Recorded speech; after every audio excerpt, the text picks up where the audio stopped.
اللهم صل على سيدنا محمد يا رب صل وسلم دائما ابدا على حبيبي. تو قرآن مجید میں اللہ تعالیٰ کا ارشاد ہے وَمَن يَبْتَغِ غَيْرَ الْإِسْلَامِ دِينًا فَلَن يُقْبَلَ مِنْهُ، جو اسلام کے علاوہ کسی اور چیز کو دین بنائے گا ہرگز یہ قابل قبول نہیں ہے. یہ میں نے آیت اس لیے پڑھی ہے کہ کچھ دن پہلے ایک ہندو نے میرے بیان پہ تبصرہ کیا.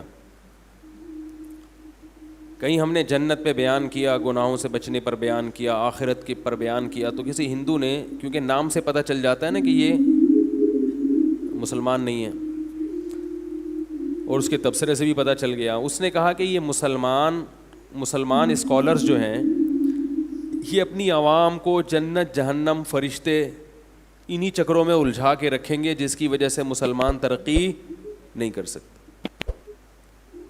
اور یہ دنیا کے بہت ساری لذتوں سے محروم ہے. انہی چکروں میں الجھا کے رکھیں گے یہ فرشتے، قبر کا عذاب، ٹھیک ہے، جنت اور کیا جہنم.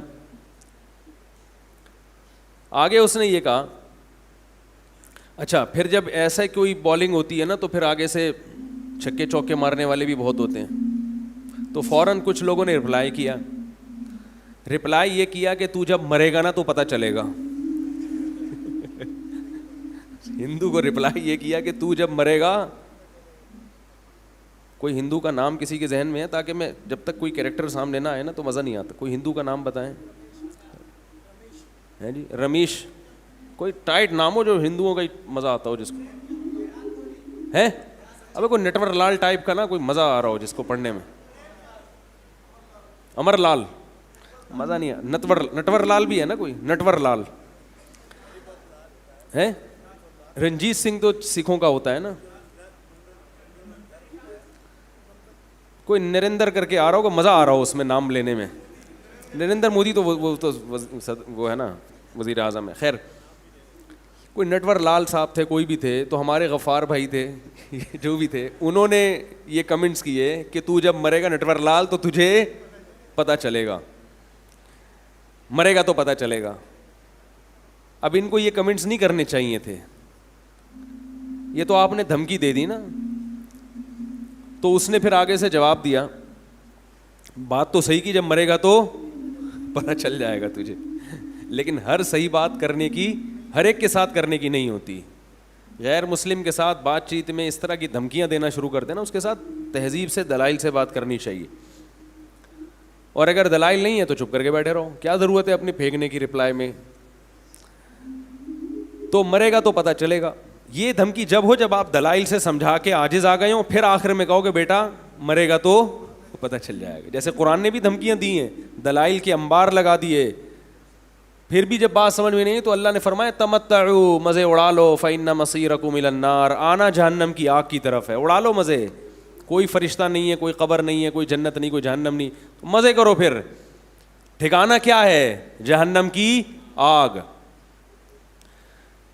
تو وہ جو نٹور لال سنگھ تھے انہوں نے جواب میں رپلائی کیا، انہوں نے کہا کہ مرنے کے بعد فرشتہ بھی نظر آئے گا، جنت بھی نظر آئے گی، جہنم بھی نظر آئے گی.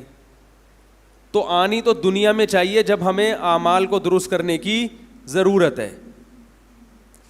جب دنیا میں ہمیں ایک چیز نظر نہیں آ رہی، جب ضرورت ہے، تو مرنے کے بعد دکھا کے کیا ملے گا؟ اسلام کیوں دکھانا چاہ رہا ہے مرنے کے بعد یہ چیزیں؟ بات آ رہی ہے سمجھ میں؟ اشکال اعتراض آ رہا ہے سمجھ میں کہ بھائی یہ کیسا دین ہے جو کہہ رہا ہے مرنے کے بعد سب چیزیں نظر آئیں گی؟ تو مرنے کے بعد کیا فائدہ؟ ابھی دکھاؤ نا، تاکہ ابھی ہم دیکھ لیں، ایمان لے آئیں. اللہ کو نہ اللہ نظر آ رہا ہے، اس نے اللہ کبھی کہا نہ اللہ نظر آ رہا ہے، نہ فرشتے نظر آ رہے ہیں، نہ جنت نہ جہنم نظر، کچھ بھی نہیں آ رہا، اور بولنے مرنے کے بعد نظر آئے گا. تو عمل تو ابھی کرنا ہے، اور دکھا کب رہے ہو؟ مرنے کے بعد. تو جب ضرورت ہے اس وقت دکھاؤ نا. تو نٹور لال کا اعتراض سمجھ میں آیا؟ اس کا قرآن نے جگہ جگہ جواب دیا ہے. یہی تو بات ہے جو پیغمبر لوگوں کو سمجھانے کے لیے آئے ہیں. دکھا دیں. اگر اللہ یہ دنیا میں چیزیں دکھا دیں تو پھر آزمائش بولو بھائی ختم. دیکھی ہوئی چیزیں تو تم بھی مانتے ہو, ہم بھی مانتے ہیں. جو نظر آ رہی ہیں چیزیں نٹور لال بھائی ٹھیک ہے, وہ تو تم بھی دیکھ رہے ہو اور ہم بھی دیکھ رہے ہیں, اس میں تو اختلاف ہے ہی نہیں. اختلاف وہاں ہوتا ہے جہاں صغرے کبرے ملا کے نتیجہ اخذ کیا جائے, دلائل اس کا تجزیہ کر کے کوئی صحیح نتیجے پہ پہنچے اور کوئی غلط نتیجے پہ, وہاں انسان کی آزمائش اور وہاں انسان کا امتحان ہوتا ہے. قرآن بار بار اپنی کتاب میں کہہ رہا ہے, اللہ اپنی کتاب میں بار بار کہہ رہے ہیں کہ میں نے اس کائنات کو علامت بنایا ہے, اور علامت ہمیشہ اس چیز کی ہوتی ہے جو چیز کبھی نظر نہیں آتی. اگر وہ نظر آئے تو پھر اس کے لیے علامتوں اور سائن بورڈ کی ضرورت نہیں ہوتی. دیکھو بچہ جب پیدا ہوتا ہے, اللہ ماں کی چھاتیوں میں دودھ پیدا کرتا ہے کہ نہیں کرتا؟ یہ علامت ہے کس کی؟ کہ اس کو کسی نے پیدا کیا ہے جو اس کی بنیادی ضرورتوں سے واقف ہے. کیونکہ اللہ نظر نہیں آ رہا, اور اللہ کی یہ صفات کہ وہ ہر چیز پر قدرت رکھتا ہے, یہ صفت بھی ہمیں نظر نہیں آ رہی. اور وہ اپنے بندوں سے محبت کرتا ہے, یہ صفت بھی ہمیں نظر نہیں آ رہی. تو اللہ نے اپنے وجود کو ثابت کرنے کے لیے ایک علامت لگائی ہے, سائن بورڈ کے, اسے دیکھ کر مجھ پر ایمان لاؤ. ان میں ایک نشانی کیا ہے؟ ادھر بچے کی پیدائش ہوئی, ادھر ماں کی چھاتیوں میں دودھ پیدا ہو گیا. کیا یہ خود بخود ہو رہا ہے؟ یہ جو ماں کے پیٹ میں اور ماں کے جسم میں ایسے سافٹ ویئر ڈل گئے ہیں کہ ادھر بچہ پیدا ہوا, پہلے ماں روٹی کھا رہی تھی, اس سے گوشت بنتا, اس سے خون بنتا. ادھر ماں نے روٹی کھانا شروع کی, فوراً بچے کی پیدائش پہ کیا تبدیلی آئی ہے؟ دودھ بننا شروع ہو گیا. یہ خود بخود ہو رہا ہے. یہ سائن بورڈ ہے, علامت ہے جو آپ کو بار بار بتائے گا کہ اس بچے کو کوئی بنانے والا ہے. اور ایسے پروگرام جو ماں کے پیٹ میں داخل ماں میں انسٹال کر دیے, اس کا یہ کوئی پروگرامر ہے, یہ خود سے نہیں ہو رہا. آپ ایک کمپیوٹر میں ایف کا بٹن دباتے ہیں کی بورڈ پہ تو ایف لکھ کر آتا ہے ورڈ پیڈ پہ, آتا ہے کہ نہیں آتا؟ یہ خود بخود ہو رہا ہے. یہ کمپیوٹر کو اتنی سمجھ خود بخود پیدا ہو گئی, یقیناً اس میں کسی سائنسدان نے پروگرامنگ کی ہے, اس میں ونڈو کو انسٹال کیا گیا ہے, اس میں پورا سیٹ اپ لگایا گیا ہے. خدا کی قسم ایف کا بٹن دبانے سے سامنے ایف لکھ کر آ جائے, یہ اتنا پیچیدہ سسٹم نہیں ہے. بچے کی پیدائش ہوتے ہی روٹی سے دودھ بننا شروع ہو جائے, اللہ کی قسم یہ مشین کمپیوٹر سے کروڑہ گنا زیادہ پیچیدہ ہے. تبھی آج تک بڑے بڑے ذہین سائنسدانوں نے کمپیوٹر تو ایجاد کر لیا, مگر ایسی مشین ایجاد نہیں کی اب تک کہ وہ بچہ پیدا کرے اور اس کی چھاتیوں میں دودھ پیدا ہو جائے فوراً. یہ عجیب بات ہے, کمپیوٹر کو دیکھ کر تو یقین کر لیتے ہیں اس کا بنانے والا کوئی بڑا ذہین سائنسدان ہے, اور بچے کی پیدائش کو دیکھ کے یقین نہیں کرتے کہ اس کا پیدا کرنے والا کوئی رب ہے, علی کل شیء قدیر ہے, جو ہر چیز پر قدرت رکھتا ہے, اور وہ اپنے بندوں سے محبت بھی کرتا ہے اور اپنے بندوں کی ضرورتیں پوری بھی کرتا ہے. تو نشانیاں وہیں دکھائی جاتی ہیں جہاں اصل چیز. دیکھو آپ جب روڈ پہ سفر کرتے ہیں تو سائن بورڈ پہ لکھا ہوتا ہے خبردار آگے کھائی ہے, لکھا ہوتا ہے کہ نہیں لکھا ہوتا؟ کیوں لکھا ہوتا ہے؟ اس لیے کہ کھائی نظر, بھائی کھائی نظر آ رہی ہوتی ہے؟ نہیں آ رہی ہوتی نظر. اگر نظر آ رہی ہوتی تو پھر سائن بورڈ کی ضرورت نہیں ہے. یہ کائنات اللہ نے اپنے انٹروڈکشن کے لیے پیدا کی ہے. اگر اللہ ہمیں نظر آ رہا ہوتا اور اللہ نے اپنے آپ کو دکھانا ہی ہوتا تو پھر اللہ کو انٹروڈیوس کرانے کی ضرورت نہیں تھی اپنے آپ کو, پھر اللہ کو ضرورت نہیں تھی. پھر ہندوؤں کو بھی اللہ نظر آ رہا ہوتا اور اللہ بھی نظر آ رہا ہوتا. جب اللہ نظر آئے گا تو جو آرڈر دے گا وہ تو بہت اچھی طرح ماننا پڑے گا. ایس ایچ او صاحب جب نظر آ رہے ہوتے ہیں اور وہ کوئی آرڈر دیتے ہیں تو اس آرڈر پر عمل ہونے کے لیے کسی مذہبی اسکالر کی تقریر سننے کی ضرورت نہیں ہوتی. کیا خیال ہے بھائی؟ تو یہ جو مذہبی اسکالرز کا مذاق اڑاتے ہیں نا بہت سے غیر مسلم, یہ اس لیے اڑاتے ہیں کہ یہ اللہ کی نشانیوں سے بھرپور فائدہ اٹھا رہے ہیں مگر اللہ کو ماننے کے لیے تیار نہیں ہیں, ماننے کے لیے تیار نہیں ہیں. ایک نشانی تھوڑی ہے. تو سائن بورڈ پہ لکھا ہوتا ہے خبردار, آگے کیا ہے, کھائی. اسپیڈ بریکر کا نشان ہوتا ہے, اس لیے کہ آگے اسپیڈ بریکر نظر نہیں آتا. نشانی کیوں لگائی ہوتی ہے کہ جب نظر آئے گا تو پھر بریک کا ٹائم, بولو بھائی, نہیں ہوگا. جب نظر آئے گا تو بریک کا ٹائم, اسی وجہ سے تو نشانی لگائی جاتی ہے. اللہ نے اس کائنات میں اپنی وجود کے لیے اور اپنی قدرت کے لیے, اپنی نشانوں کے لیے کروڑ سائن بورڈ لگا دیے ہیں. یہ بتایا کہ ان تمام, اس سائن بورڈ کو دیکھ کر اللہ پہ یقین نہیں آتا تو یہ والا سائن بورڈ دیکھ لو. سوکھے چارے سے ہم کیسے گائے کے تھنوں سے چکنا گاڑھا دودھ نکالتے ہیں تمہارے لیے, یہ سائن بورڈ نظر نہیں آتا. سورج کو دیکھو, زمین سے 9 لاکھ گنا بڑا, کروڑوں سال گزر چکے ہیں اور ایسی انرجی پھینک رہا ہے. کہتے ہیں ایک سیکنڈ میں سورج جو انرجی پھینکتا ہے وہ ہزاروں لاکھوں ایٹم بموں کی سے جو انرجی خارج ہوتی ہے نا, اس سے زیادہ انرجی ایک سیکنڈ میں سورج خارج کر دیتا ہے. اتنا ایندھن اس میں کہاں سے آ رہا ہے, اور کتنے تناسب سے اللہ نے اس کو, زمین کو اس کے گرد گھمایا ہے, اور کتنے کروڑوں سال سے مشرق سے نکلتا ہے اور مغرب میں غروب ہو جاتا ہے. للشمس ينبغي لها ان تدرك القمر ولا الليل سابق النهار. فرمایا نہ دن رات سے پہلے آتی ہے اور نہ سورج اور چاند آپس میں ٹکراتے ہیں. کل فی فلک یسبحون, ہر ایک اپنے دائرے میں تیرتا ہوا چلا جا رہا ہے. اتنے بڑے بڑے جسم کے ستارے اور سیارے پیدا کر دیے, لٹو کی طرح ان کو گھما دیا اس نے. یہ کیا ہے, اللہ کی کیا ہے یہ نشانی ہے بھائی. اولم یروا الی الطیر فوقہم صافات ویقبضن, فرمایا ان پرندوں کو نہیں دیکھتے کیسے اپنا بیلنس اور توازن قائم کر کے ہواؤں میں اڑ رہے ہیں. اگر کوئی شخص یہ کہے ہوائی جہاز کے بارے میں, اڑتا ہوا ہوائی جہاز جا رہا ہو, اس میں ایک بیلنس ہوتا ہے نا بھائی. ہوائی جہاز میں, پلین میں جب آپ بیٹھتے ہیں, پلین جب ہوا میں اڑتا ہے تو اس کی باڈی کو ایک خاص کیلکولیشن سے بنایا گیا ہوتا ہے کہ اتنی اسپیڈ میں یہ اڑے گا تو اس کی دم کیسی ہو, اس کا جو آگے سے سر ہے وہ کیسا ہو, پر کتنے لمبے ہوں. آپ اگر جہاز کے پر چھوٹے کر دیں تو گر جائے گا, ضرورت سے زیادہ بڑے کر دیں تو نقصان ہوگا. کوئی ایک چیز بھی ہوائی جہاز کی باڈی میں ایسی نہیں ہوتی جو غیر ضروری ہو پوری. اور یہ بڑے بڑے انجینئروں کی محنت ہوتی ہے, اور یہ ہزاروں سال کی انسان کی محنت ہے, اس کے بعد جا کے اس نے ہوائی جہاز کو ہوا میں اڑایا ہے. ایک بیلنس چاہیے, لیکن پھر بھی وہ اپنی مرضی سے نہیں اتر سکتا, اس کو رن وے چاہیے, بہت ساری چیزیں اس کو چاہیے اڑنے کے لیے. اللہ فرماتے ہیں وَلَمْ يَرَوْا إِلَى الطَّيْرِ, ان آسمانوں پہ اڑتے ہوئے پرندوں کو نہیں دیکھتے کیسے اپنے پروں کو پھیلائے ہوئے اور پروں کو سمیٹ کے ہواؤں میں اڑ رہے ہیں. کیا یہ مشینیں خود بخود ایجاد ہو گئی ہیں؟ بولو بھائی. یہ جو ہواؤں میں پرندے اڑ رہے ہیں, اس مشینری کو کسی نے ڈیزائن نہیں کیا, یہ آٹومیٹک وجود میں آ گئی ہے, اتفاق سے وجود میں آ گئی ہے.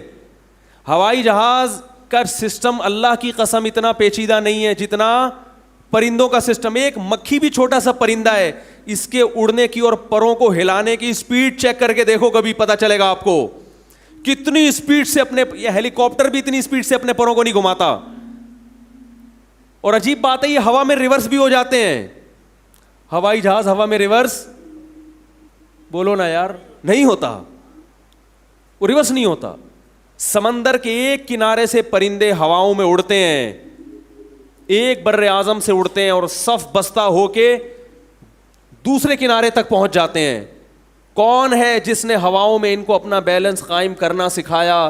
کون ہے جس نے ہواؤں میں ان کو قطار میں اڑنا سکھایا؟ کون ہے جس نے ہواؤں میں ان کو لائن میں لگنا سکھایا؟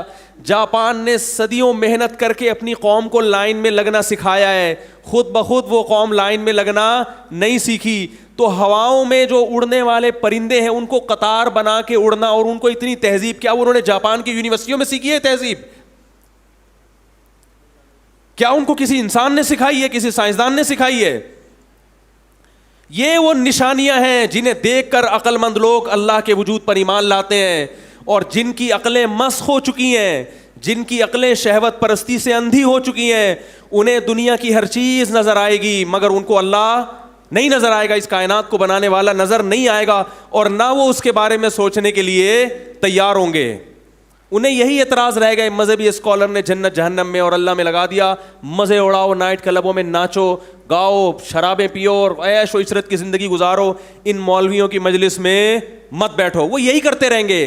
ایسے لوگوں کو قرآن یہی دھمکی دے گا اور بالکل بجا دے گا, تمتعوا فإن مصيركم إلى النار, اڑا لو مزے, آنا تم نے جہنم کی آگ کی طرف ہے, آنا جہنم کی آگ. اللہ نے برحق بنائی ہے جہنم کی آگ, اس کو جہنم کی آگ بنانے کا حق ہے, کیونکہ اس نے اپنے وجود اور اپنے دین کے برحق ہونے کے اتنے دلائل دنیا میں قائم کر دیے ہیں کہ ان دلائل کے ہوتے ہوئے اب کسی کے لیے انکار کی گنجائش نہیں ہے.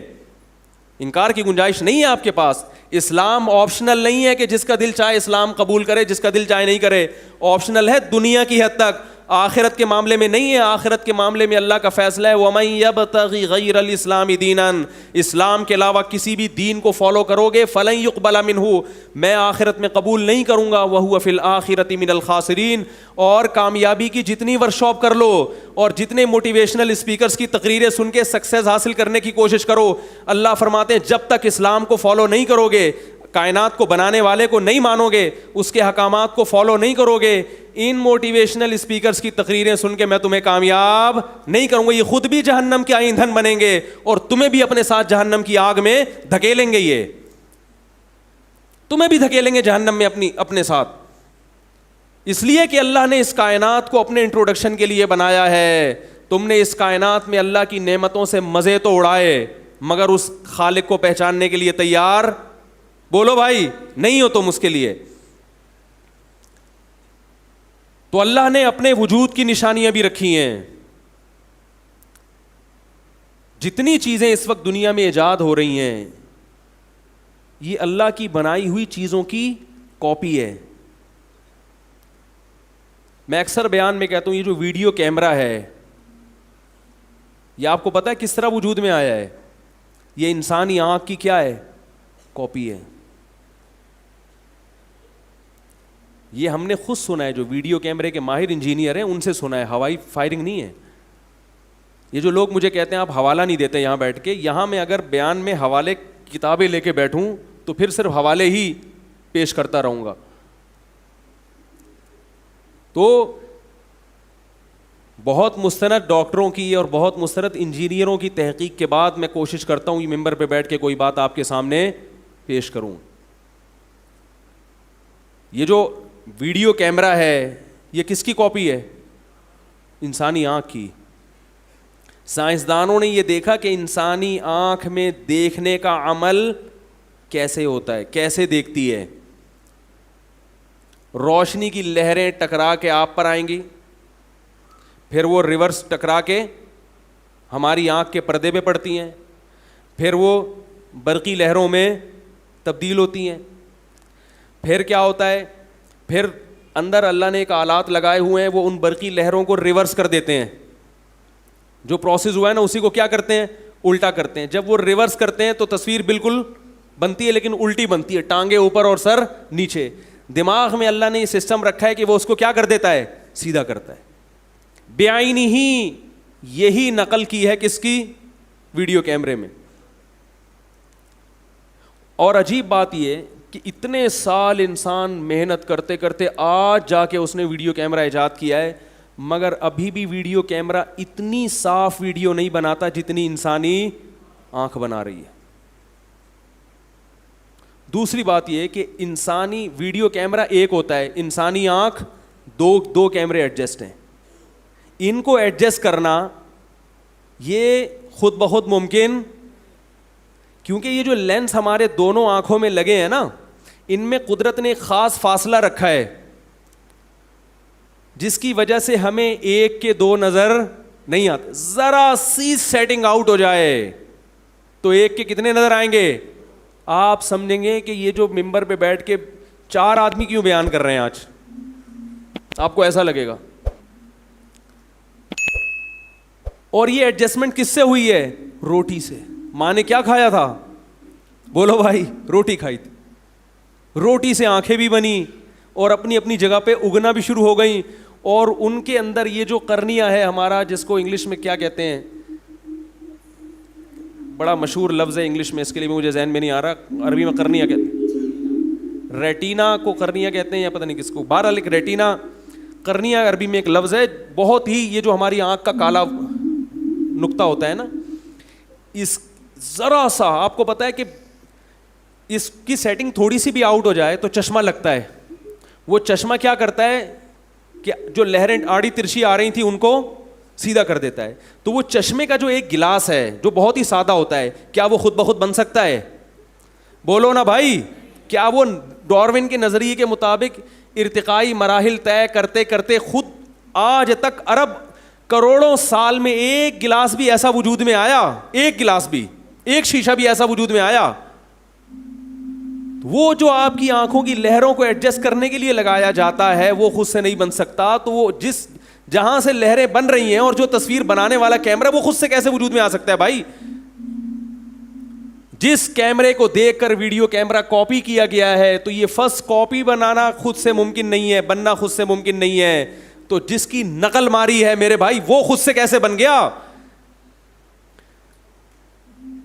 آپ نے دیکھا جاپان ایک موبائل پھینکتا ہے مارکیٹ میں, فوراً چائنا اس کی فرسٹ کاپی بنا لیتا ہے. کبھی ایسا ہوا کہ آپ نے کہا یہ فرسٹ کاپی خود بنی ہے بھائی؟ فرسٹ کاپی بھی کسی نے, اور فرسٹ کاپی بنانا بھی کسی ماہر کا کام ہے. یہ بلکہ ایک نفس کاپی بنانا ہی کسی ماہر کا کام ہے, چاہے ٹیڑھی میڑھی کاپی کیوں نہ ہو. تو میرے بھائی جب کاپی کرنے والا جو کاپی کر رہا ہے وہ خود سے نہیں کر سکتا, تو جس اصل کیمرے سے نقل کر کے بنایا ہے, اس کو کاپی کیا ہے, وہ اصل اوریجنل کیسے خود بخود بن گیا؟ وہ بھی تو کسی نے بنایا ہے. تو ایک نشانی نہیں ہے, ارب ہا ارب کروڑ ہا کروڑ نشانیاں ہیں اس کائنات میں جو بتا رہی ہیں کہ اس کائنات کو بنانے والا کوئی ہے. اور اس کی بھی علامت ہے کہ اس نے بیکار نہیں بنایا. اگر ہم جنت جہنم کو نکال دیں تو میرے بھائی پھر اس کا مطلب ہے کہ اس نے ہمیں بنا کے چھوڑ دیا, جو مرضی چاہے. بولو بھائی, جو مرضی. میں پوچھوں گا نہیں تم سے. تو اللہ نے اپنا تعارف جن پیغمبروں کے ذریعے کرایا ہے, ان پیغمبروں نے اللہ کے تعارف کے ساتھ ساتھ یہ بھی بتایا کہ اللہ نے ہمیں بنایا کیوں ہے, آزمائش کے لیے, کہ کون ہندو ایسا ہے جو اللہ کی بنی ہوئی نعمتوں سے فائدہ اٹھائے, مگر جب کوئی مولانا صاحب تقریر کریں کہ آخرت میں حساب دینا پڑے گا تو وہ تقریر کا مذاق اڑا کے کہیں کہ ہم نے اللہ کو دیکھا نہیں, ہم نے بھگوان کو دیکھا نہیں ہے. کیونکہ جب دیکھیں گے تو وہ تو مرنے کے بعد ہوگا, تو مرنے کے بعد دیکھنے کا فائدہ کیا؟ ابھی دکھاؤ, اللہ کو چاہیے ابھی دکھائے.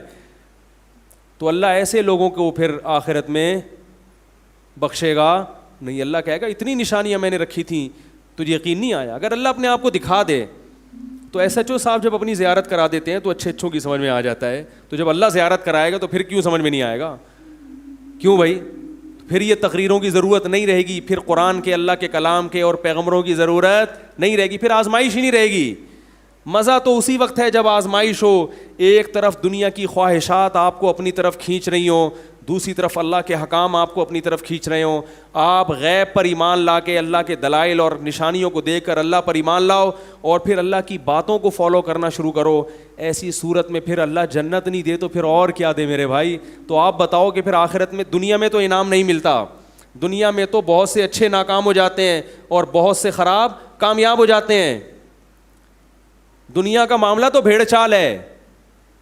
اگر جنت جہنم نہیں ہے تو پھر سوال یہ پیدا ہوتا ہے کہ پھر اللہ اپنے فالوورز کو, اپنی عبادت کرنے والوں کو, اپنے لیے قربانیاں دینے والے کو نوازتا کب ہے؟ وہ کب ان کو نوازتا ہے؟ آپ کہتے ہیں دنیا میں نوازتا ہے. بھائی دنیا میں تو زیادہ تر نیک لوگ جو ہے, وہ جو اچھے لوگ ہیں وہ اکثر پیچھے رہ جاتے ہیں اور کرپٹ لوگ آگے نکل جاتے. دنیا کی لگام زیادہ تر کرپٹ لوگوں کے ہاتھ میں آج بھی,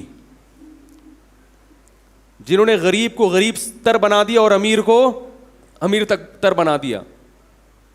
دنیا کی لگام دنیا. اچھا, ہندو نے یہ بھی اعتراض کیا کہ اگر مسلمان برحق ہیں تو اتنا پیچھے کیوں ہیں ترقی میں, اتنا بولو بھائی پیچھے کیوں ہیں؟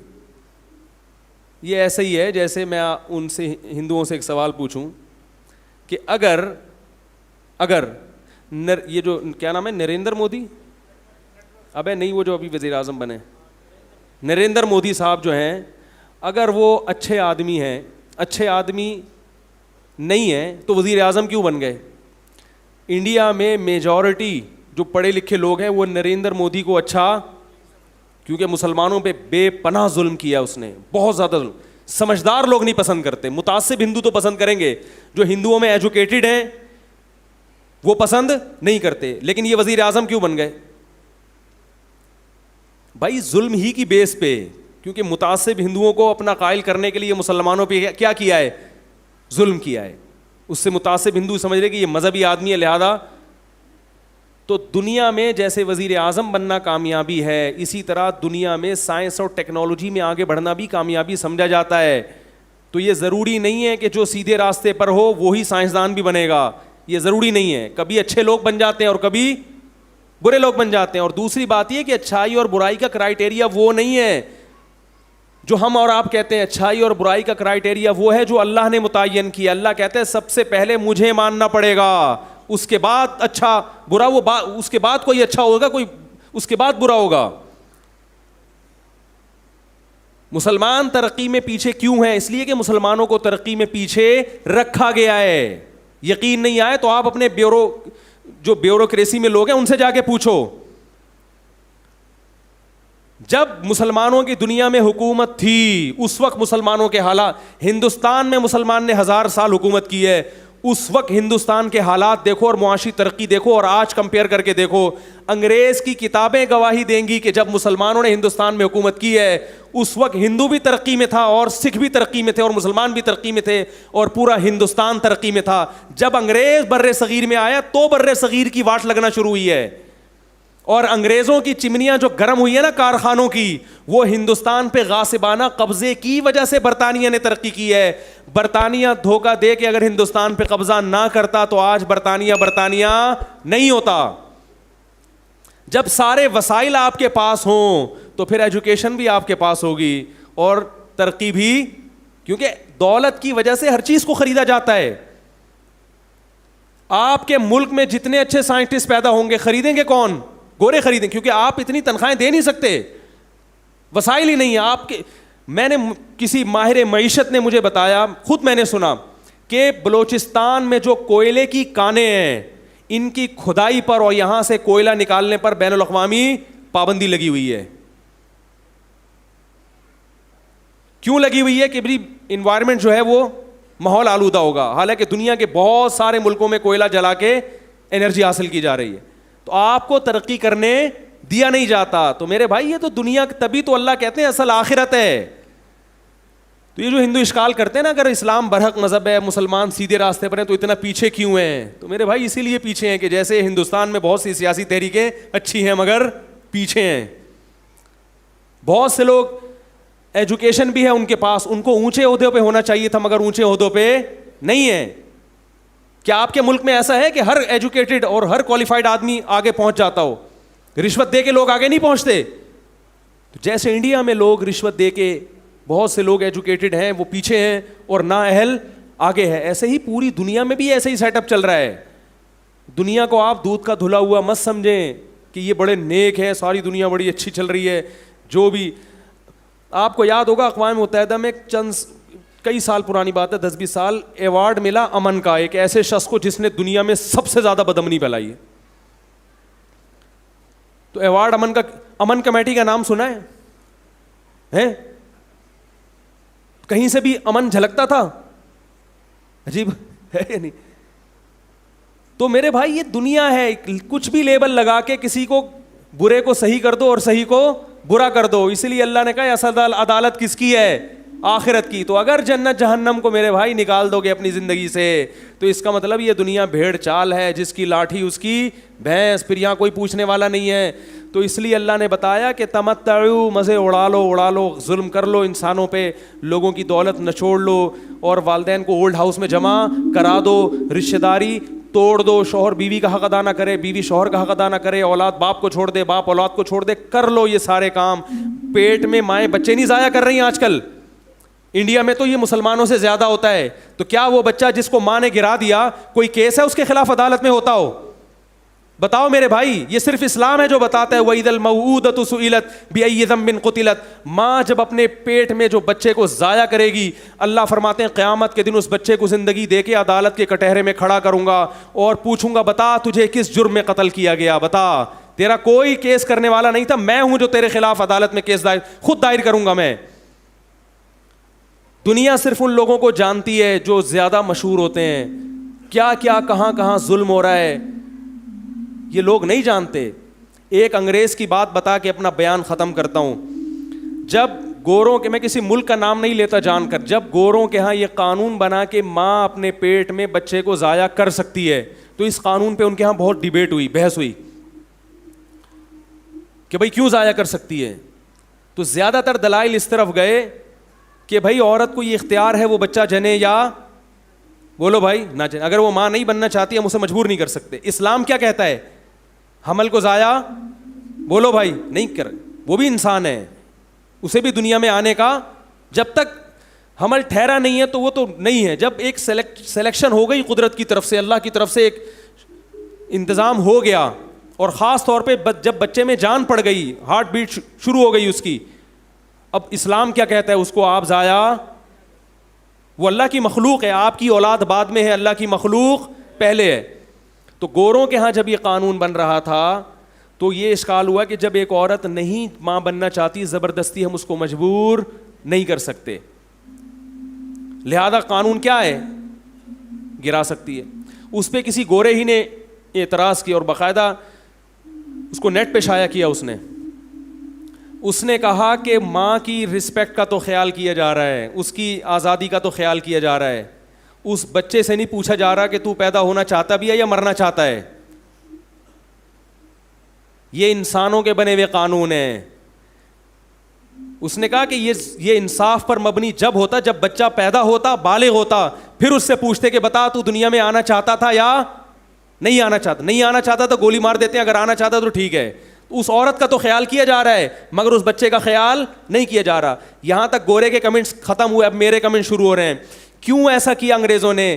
اس لیے کہ عدالت میں عورت تو آواز اٹھانے والی ہے اس قانون کے خلاف, اس لیے گوروں نے یہ تو دیکھا کہ ہم اگر عورتوں کو حمل گرانے کی اجازت نہیں دیں گی عورت عدالت جائے گی, مگر جو ماں کے پیٹ میں بچہ ہے وہ چونکہ نہ احتجاج کر سکتا ہے نہ عدالت کا دروازہ کھٹکھٹا سکتا ہے, لہذا قانون بناتے ہوئے اس بچے کی رعایت نہیں کی جا رہی. یہی فرق ہے اسلام میں اور انسانوں کے بنائے ہوئے قوانین میں. اسلام کے قوانین اللہ کے بنائے ہوئے ہیں, اللہ کہتا ہے اجازت نہیں ہے. جیسے یہ عورت میری مخلوق, اس کے پیٹ میں پیدا ہونے والا بچہ بھی میری مخلوق. اس عورت نے اس پیٹ میں اس بچے کو نہیں بنایا, عورت کا پیٹ ہے, بنانے والا کون ہے؟ میں ہوں جو اس بچے کی تخلیق کر رہا ہوں. جیسے میں نے اس کی ماں کو کسی عورت کے پیٹ میں بنایا تھا, مجھے یہ حق ہے کہ اس کے پیٹ میں بھی میں کسی مخلوق کو بنا سکتا ہوں. جیسے اس کی ماں اس عورت کو اگر ضائع کر دیتی بچپن میں یہ ظلم ہوتا, اسی طرح یہ عورت اپنے پیٹ سے پیدا ہونے والے بچے کو ضائع کرے گی تو یہ بھی کیا ہوگا؟ ظلم ہوگا, اور اس ظلم کا قیامت میں حساب دینا پڑے گا. تو اگر آپ قیامت کے قائل نہیں ہیں, جنت جہنم کے قائل نہیں ہیں, پھر میرے بھائی اللہ پہ بہت بڑا اعتراض ہے کہ اللہ تو نے کائنات کو بنا دیا. انڈیا میں کروڑوں بیٹیاں پیدا ہونے سے پہلے ماں کے پیٹ میں ماری جاتی ہیں کہ ان کو جہیز کہاں سے دیں گے ہم. کروڑوں بیٹیاں, یہ انہی کے اخباروں کی رپورٹ ہے, کروڑوں لڑکیاں ماری جا چکی ہیں ماں کے پیٹ میں. تبھی انڈیا میں عورتوں کی نسل کم ہو رہی ہے اور مردوں کا ریشو بہت تیزی سے بڑھ رہا ہے. چائنا میں بھی ایسا ہو رہا ہے, انڈیا میں بھی. کوئی عدالت میں آواز اٹھانے والا نہیں ہے, حکومت قانون بناتی بھی ہے تو کوئی پوچھنے والا نہیں ہے, اور جو حکومت قانون بنا رہی ہے وہ خود اپنی بیویوں کو کہہ رہا ہے, جو حاکم ہے نا وہ کہہ رہا ہوتا ہے کہ جا کے گرا دے, کہ میں کہاں سے جہیز دوں گا, میں کہاں سے اس کی تربیت کروں گا. تو میرے بھائی اس لیے اسلام کے علاوہ اللہ کو کوئی مذہب قابل قبول نہیں ہے, کیونکہ اسلام کے علاوہ کسی کے پاس گائیڈنس ہی نہیں ہے. تو یہ آپشنل نہیں ہے. جتنے بھی غیر مسلم ہیں ان پر لازم ہے کہ وہ یہ تحقیق کریں اور عصبیت اور تعصب کی چادر اور حسد کی چادر اتار دیں. اگر مسلمان میں کوئی خرابی ہے تو خدا کی قسم وہ مسلمان میں ہے, وہ اسلام میں وہ نہیں ہے. اسلام میں وہ خرابی. میں ان لوگوں سے خاص طور پہ کہتا ہوں کہ دیکھو اسلام کا تعصب کی چادر سے چادر اتار کے مطالعہ کرو, تمہیں نظر آئے گا کہ اللہ کے علاوہ ومن اصدق من اللہ قیلا, اللہ سے زیادہ کسی کی بات سچی نہیں ہو. تم قرآن کا مطالعہ کرو, تم مت سنو ادھر ادھر الٹی سیدھی تقریروں کو. جن غیر مسلموں نے قرآن کا مطالعہ کیا ہے ان کو قرآن سمجھ میں آیا ہے. اور جتنے موٹیویشنل اسپیکر ہیں خاص طور پر انڈیا میں جو بڑے مشہور ہیں, میں نے بعضوں کی اسپیچز سنی ہیں, بہت ذہین لوگ ہیں وہ, اور ان کی اسپیچز سے لگتا ہے کہ یہ اپنی قوم کے خیر خواہ بھی ہیں, 2 نمبری, کیونکہ 2 نمبر آدمی اتنے لمبے عرصے تک اچھی باتیں کر نہیں سکتا. تو مجھے ایک اسپیکر ہیں, ان کا نام لینے میں بھی کوئی حرج نہیں ہے, سندیپ نام ہے ان کا, 2-4 میں نے ان کی اسپیچز سنی ہیں, بڑی اچھی اسپیچز کرتے ہیں. جب میں نے ان کی اسپیچز سنی تو مجھے حضرت خالد ابن ولید رضی اللہ تعالیٰ عنہ کا خیال آیا. حضرت خالد ابن ولید رضی اللہ تعالیٰ عنہ بڑے غیرت مند, آپ صلی اللہ علیہ وسلم نے ان کو پیغام بھیجا کہ خالد سے کہو کہ تم اتنے ذہین اور سمجھدار ہو کر ابھی تک اسلام تمہاری سمجھ میں نہیں آیا, یہ بات ہماری عقل میں. بولو بھائی, میں بامانہ ترجمہ کر رہا ہوں حدیث, اس کو ہم یوں کہہ سکتے ہیں پنجابی میں کہ بھائی ساڑی عقل وچ یہ بات نہیں آتی, اتنے ذہین ہو کے. تو میں نے ان کی اسپیچز سنی, میں نے کہا یار اتنے ذہین آدمی کو اسلام سمجھ میں, بولو بھائی, نہیں آتا. تو جتنے یہ اسپیکرز ہیں ان تک کاش میری کوئی یہ دعوت, میری کیا علماء کی دعوت پہنچا دے, بھائی تم تعصب کی سے بالاتر ہو کر اسلام کا مطالعہ کرو, تمہاری اسپیچز میں اللہ کی قسم جان پیدا ہو جائے گی. کیونکہ آپ کی جتنی اسپیچز ہیں بہت اچھی, مگر اس میں ایک ٹیکنیکل فالٹ ہے, آپ ویژن تو بتاتے ہیں مگر اس ویژن کو الٹیمیٹ ویژن کے ساتھ کنیکٹ نہیں کرتے. بات آ رہی ہے سمجھ میں؟ الٹیمیٹ ویژن کیا ہے؟ آخرت. جب آخرت سامنے ہوتی ہے تو مرتے ہوئے جب پیچھے زندگی کی طرف دیکھتا ہے نا انسان, تو اگر اچھی زندگی ہو تو پھر خوش ہوتا ہے, اور اگر بری زندگی ہو تو پریشان ہوتا ہے. آخرت سامنے نہیں ہے تو یہ اکثر موٹیویشنل اسپیکر جو مثال دیتے ہیں نا کہ جب مرتے ہوئے دیکھیں کہ میں کامیاب زندگی گزاری تو یا اچھی زندگی گزاری, کامیاب گزاری ہے تو میں خوش ہوں گا اور بری گزاری ہے تو میں پریشان ہوں گا. اللہ کی قسم نہ وہ خوش ہوگا نہ وہ پریشان, وہ کہے گا جو گزرنی تھی گزر گئی, اب تو ختم ہو رہا ہوں نا. انسان فیوچر کا سوچ کے خوش ہوتا ہے, پاس کا سوچ کے کبھی بھی خوش نہ غمزدہ ہوتا ہے نہ خوش ہوتا ہے. اس کی مثال دے کے بات ختم کرتا ہوں. دیکھو پھانسی کے پھندے پہ ایک آدمی کو لٹکنا ہے, 10 سال سے وہ جیل کی کوٹری میں پڑا ہوا ہے اور اس کو بتایا گیا ہے کہ کل تم نے پھانسی کے پھندے پہ لٹکنا ہے. آج جب لٹکنے سے 1 گھنٹہ پہلے اس کو بتایا گیا کہ تمہاری رہائی کا آرڈر ہو چکا ہے, اب وہ ماضی کو دیکھ کے پریشان ہوگا جو 10 سال جیل میں گزارے, یا فیوچر کو دیکھ کے خوش ہوگا؟ وہ کہے گا جیسے تیسے گزر گئے, آگے کیا ہو رہا ہے میرے لیے, آگے زندگی اچھی ہے.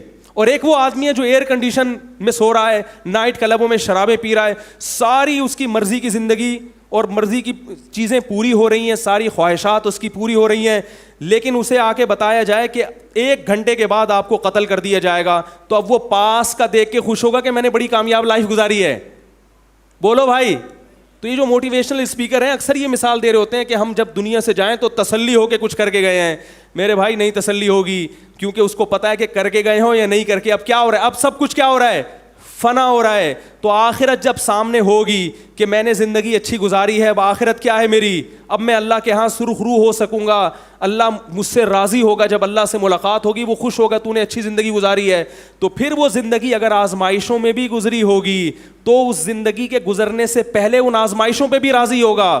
اور اگر آخرت سامنے نہیں ہے تو میرے بھائی وہ خوشیوں کا مزہ بھی کرکرا ہوگا, اسے پتہ ہے کہ یہ چھننے والی خوشیاں ہیں, یہ میرے ساتھ قبر میں جانے والی خوشیاں نہیں ہیں.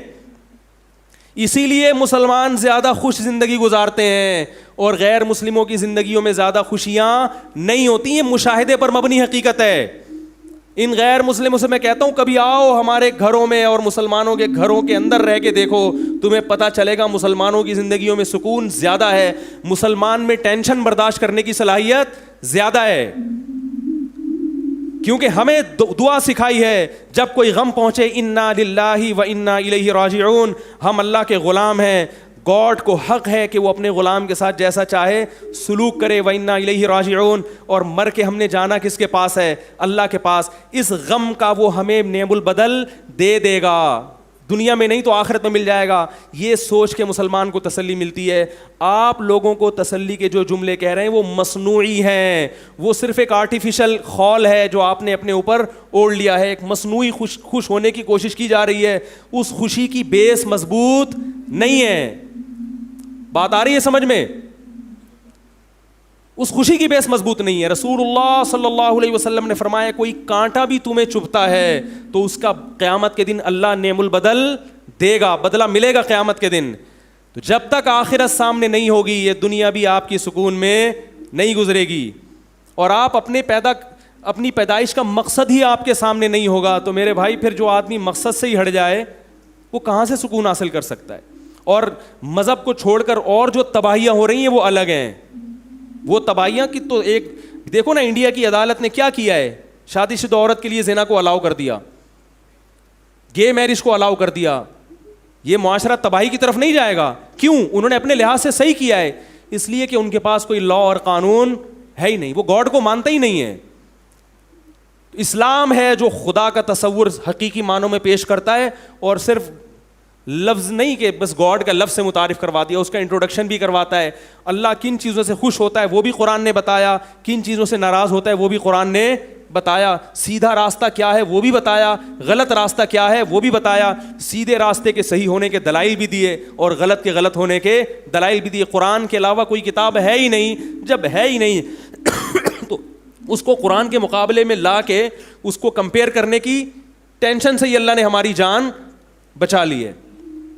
اللہ سے دعا ہے کہ اللہ میرے ایمان کو بھی مضبوط کرے اور موت تک سیدھے راستے پہ چلنے کی توفیق دے, اور آپ حضرات کو بھی. سبحانک اللہم و بحمدک نشہد ان لا الہ الا انت نستغفرک و نتوب الیک.